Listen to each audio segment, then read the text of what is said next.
السلام عليكم ورحمة الله.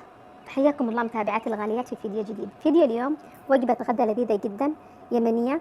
بنسوي المسقعة اليمني في القدر الحجر. تعالوا نشوف الطريقة والمقادير ونبدأ بسم الله. بس في البداية اعملوا لايك للفيديو وتابعوا الفيديو للنهاية.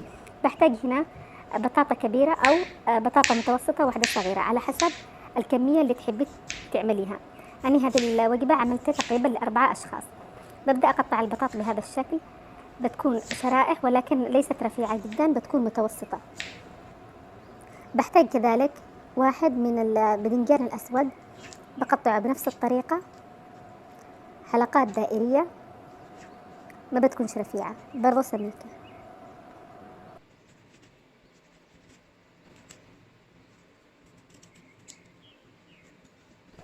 الآن ببدأ أرص الباذنجان بهذا الشكل وأرش له الملح علشان لما أقليه ما يشربش زيت ولا يسود. الآن معي هنا شوية من اللحم المفروم بجهزه. الآن بعمل له بصل مفروم وبقدونس مفروم وحركه. بنقل اللحمة إلى صحن أكبر لأنه هنا ما قدرتش أحركه بصراحة، فأقلبه بهذا الشكل. والآن بتكون جاهزة للطبخ. بخليها على جنب وأبدأ في البداية أقلي البطاطس في زيت غزير زي ما انتم شايفين، أحمرهم لغاية ما يتحمروا من الجهتين.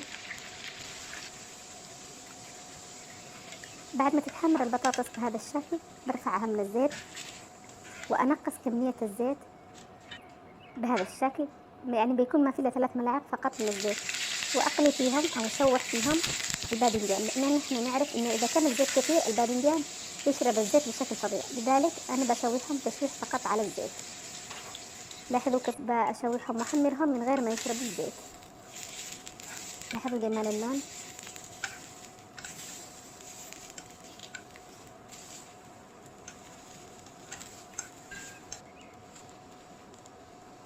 رشة خفيفة زيت من فوق أو من الجهة الثانية ونكمل. الآن بجيب القدر الحجري وأعمل فيه بصلة كاملة مفرومة. احنا نسمي هذا القدر الحجري نسميها الحررة، نستخدمه للسلطة والفتة وكثير من الأغراض الطبخ اللي هو اليمنية، بس بنعمل به اليوم المسقعة تطلع حلوة. بحتاج كمان ملعقة مليانة من الثوم المهروس، بعمله على البصل وأحشهم كده مع بعض لغاية ما تطلع ريحتهم. الآن بعد ما تغير لونهم بضيف لهم اللحم المفروم. الآن بشوح اللحم كويس وخليه يمتص طعم الثوم والبصل. الآن بعد ما تغير طعم لون اللحم المفروم واستوى نص استواء أضيف له الطماطم المقطعة.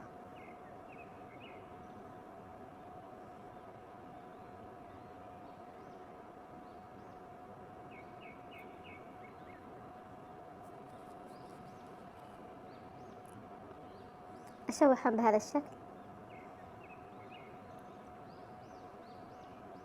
وبعمل ملعقة مليانة من صلصة الطماطم.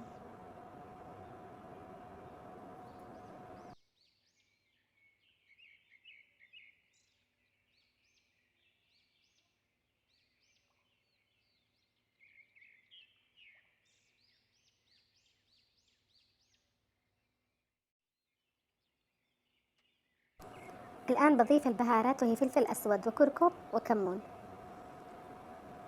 بأضيفهم على اللحم وأشوح بهذا الشكل. بضيف ملعقة صغيرة ملح، والملح هنا حسب الذوق.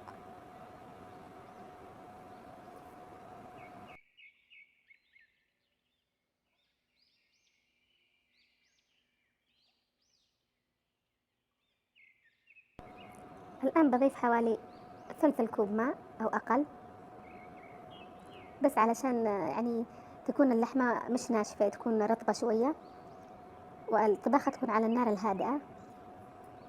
بخليها فقط 5 دقائق تتسبك. والآن لاحظوا كيف هذه الخطوة. باخذ حوالي نصف كمية اللحم المفروم، بعدين أرص أول طبقة بتكون معنا البطاطس المحمرة.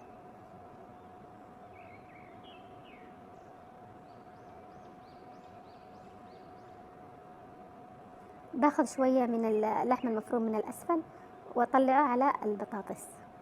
بعدين بقرص عليهم الباذنجان المقلي.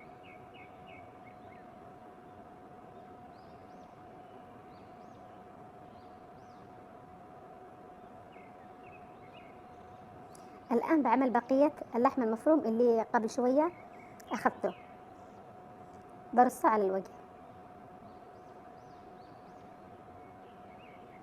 أضيف شوية ماء فقط وأتركه يتسبك برضه 3 دقائق فقط، مش كثير. والآن أصبح جاهز. أطفي عليها النار وأزينه إما بالكزبرة ولا بالفلفل الأحمر أو بالفلفل عفوا الأخضر الحار، ويقدم. لذيذة جدا جدا، أنا متأكدة أنها بتعجبكم إن شاء الله. جربوها وقولوا لي رأيكم في التعليقات. تؤكل مع الخبز أو مع خبز التنور ومع الملوق وغيرها. اكتبوا لي رأيكم في التعليقات، اعملوا لايك للفيديو واشتركوا في القناة، وإلى لقاء آخر، والسلام عليكم ورحمة الله وبركاته، وفي أمان الله.